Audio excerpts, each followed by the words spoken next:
In 5 days as a nation, we're going to remember those lost. The innocent lives lost to senseless violence. We're going to remember those 343 firefighters, the 39 Port Authority officers, and the 23 NYPD officers who ran into harm's way. We have a moral obligation to remember them. But we also have a moral obligation to finish a sentence. Innocent lives are lost on 9/11, but 9/11 is still taking lives.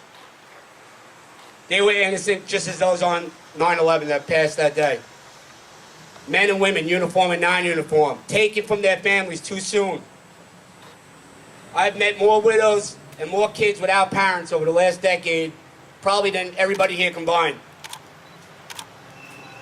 There are no words, nor can I paint the landscape that is going to make you feel better. But hopefully adding your loved one's names to our wall, so history is not distorted, so their names are etched in history forever, for generations to come to this park. The park, the one-of-a-kind park, the only one in its nation. And I guarantee in the very near future, people will emulate this park and there'll be more memorials like this. And I like to think we've set the standards. We're not perfect here. If we make a mistake, we apologize. If we misspelled the name on the wall wrong, we'll fix it. And while we may not be perfect, this park is perfect. This park is everything, stands for everything. The courage, the honor, and the sacrifice that these men and women not only did on 9/11 and the days after, but the way they fought their illnesses like champions, because they were the best of the best. So again, thank you for coming. Who here is on Facebook? Right? Who isn't on Facebook, right?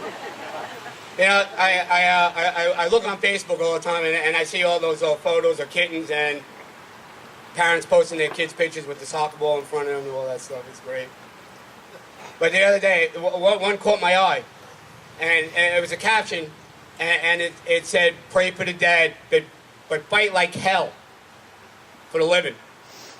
And for the last decade, we've been fighting like hell for the living who's suffering from 9/11 and its aftermath. This Monday, we continue to fight like hell when we reintroduce the Sadroga bill and ask Congress for 25 more years instead of this crappy 6 years that we got. And I'd be remiss when I say fight like hell that the staff from the Islandia Clinic here that treats over 6,000 responders a year is here. So Melody and everybody, thank you.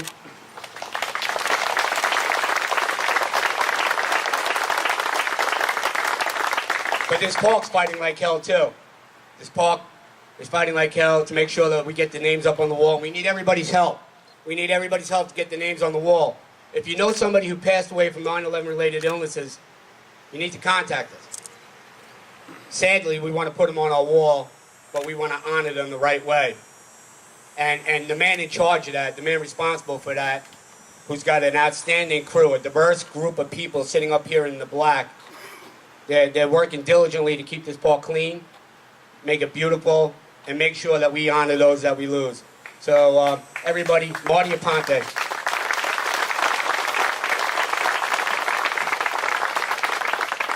How about a big round of applause for Mr. John Field? Thank you, John. Thank you, everyone, and welcome to the 9/11 Responders Remembered Park. For those who don't know me, obviously my name is Martin Aponte. I'm the current president of this beautiful park. As president, I'm tasked to maintain, raise funds, promote, network, and keep this acre of sacred ground beautiful. I think I've met my task. You can just ask my chairman, Mr. John Field.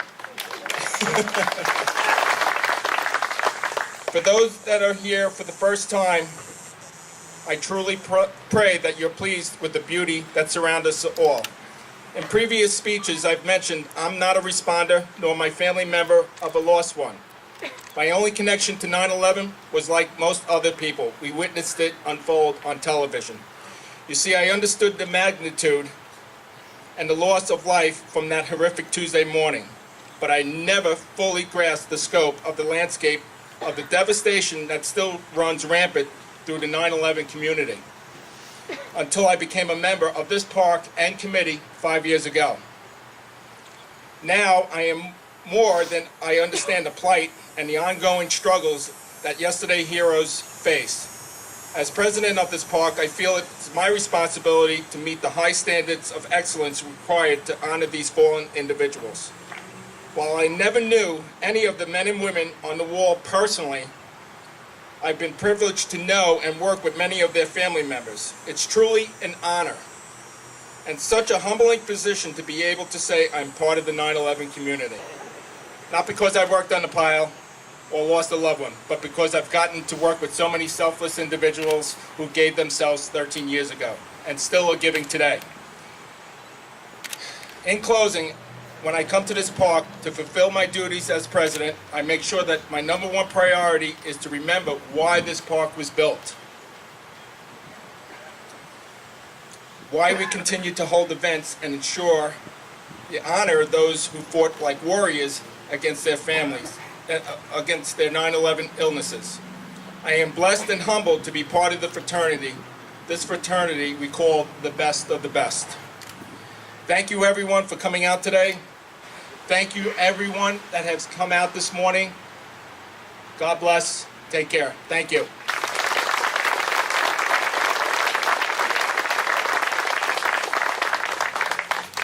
We'll be doing the reading of the names in a few minutes, but we're going to honor one person before. And I've been tasked to talk about this man. I'll do it quick. When this park was just a pipe dream, this man made it come to fruition. He got this property donated to us for $1. $1. It only takes $1 to honor people. With that being said, he worked with us diligently over the last several years to ensure that we're here today and what you're witnessing today. And while some of us get more credit than we deserve, this man truly deserves as much credit as everybody else.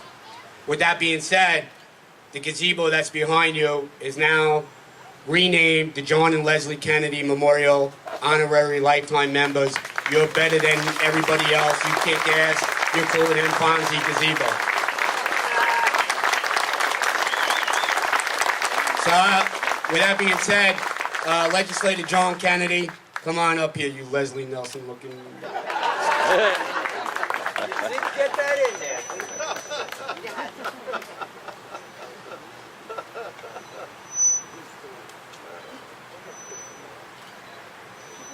Don't call me shit. Morning, everybody, and thank you. And thank you to the 9/11 board for this recognition and for this honor. Each time that we get a chance to come to the ceremony and to recognize and acknowledge the additional names that go up on the wall, I try to think about what the implications are and what it means for the lives that have been lost and the decisions that were made on the part of responders from all over our country, quite frankly all over the world, to come down and to rush to the help of our nation when we were at our most vulnerable. And I think what we see here each time we come together is a recognition of the individual family's pain, but it's also a recognition of who we are as a country and as a nation and as Americans. We're blessed with 4 children and 4 grandchildren. And from the bottom of my heart, I mean that I want to see us be able to thrive and to prosper and continue to be the free country that we are. And the only way we can do that is when each and every person makes a commitment and steps forward and affirms freedom and buys into democracy and takes personal responsibility. And that's what each and every one of these responders did. They bought into freedom. They know you have to stand up. They know you have to chase it.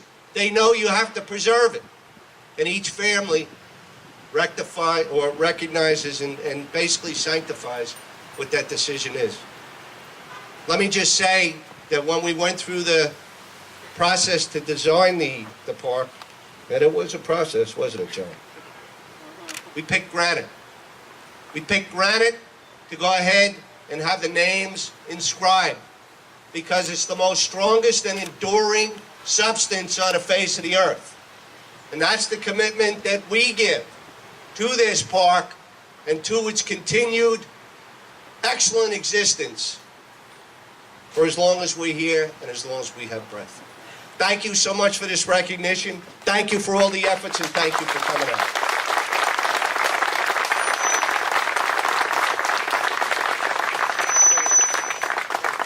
We're going to do the reading of the names by Mr. Peter Hansen.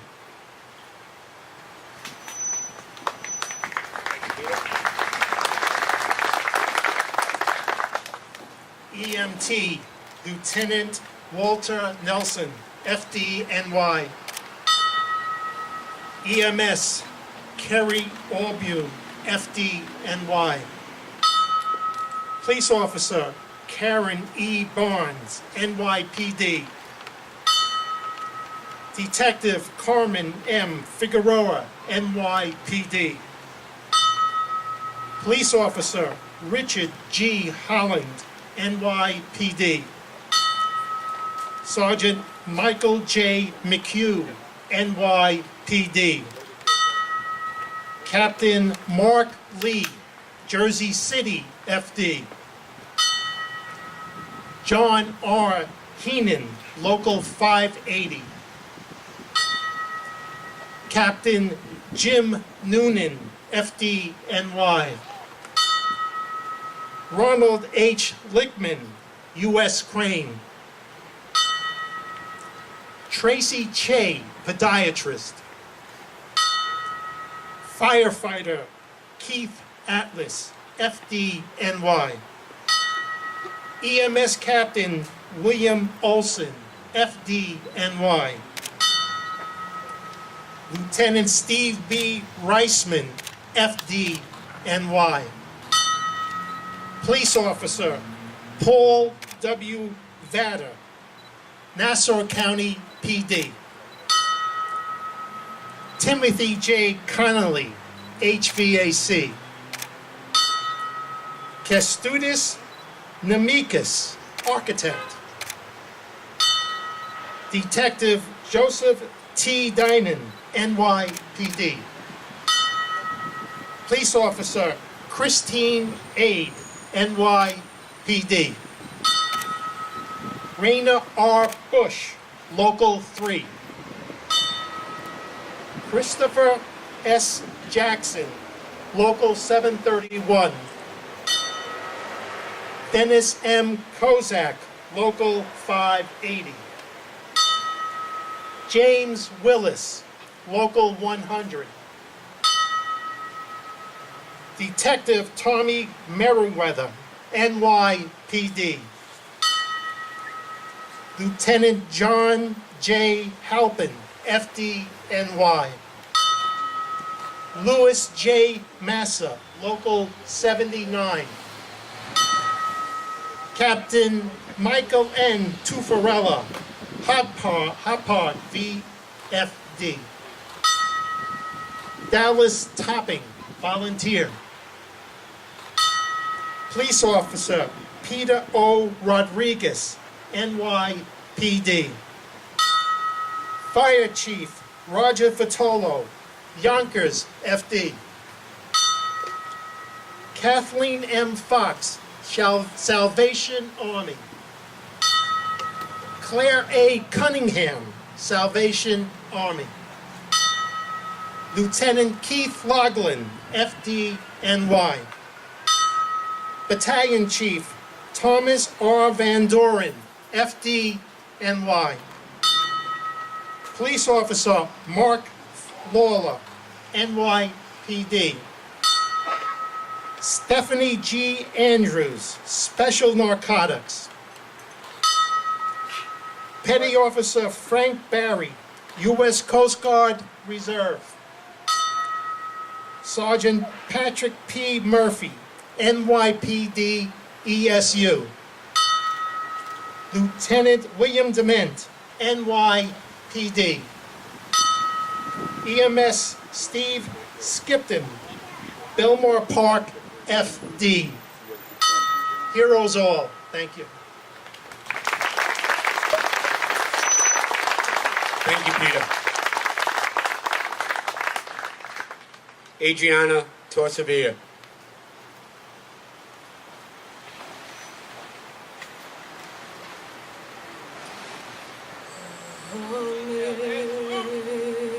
Amazing grace, how sweet the sound that saved a wretch like me.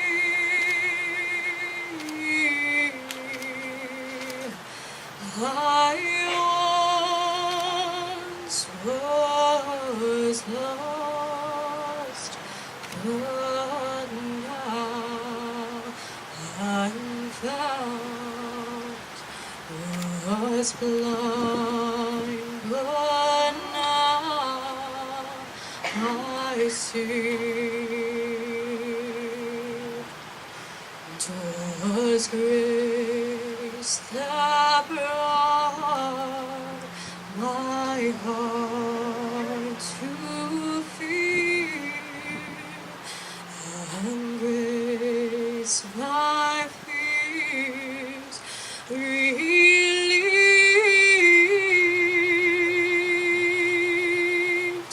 How precious to the grace appear.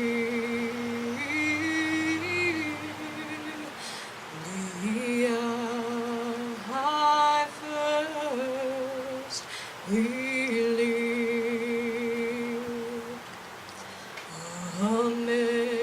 Amazing grace, how sweet the sound that saved a wretch like me. How precious to thy grace appear. The hour I first believed.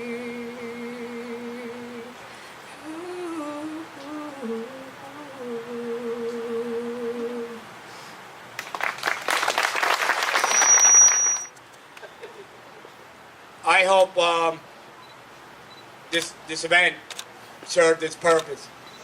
I hope everybody, when you leave here today, that you tell us about this park nestled in this little town we call Nesconset.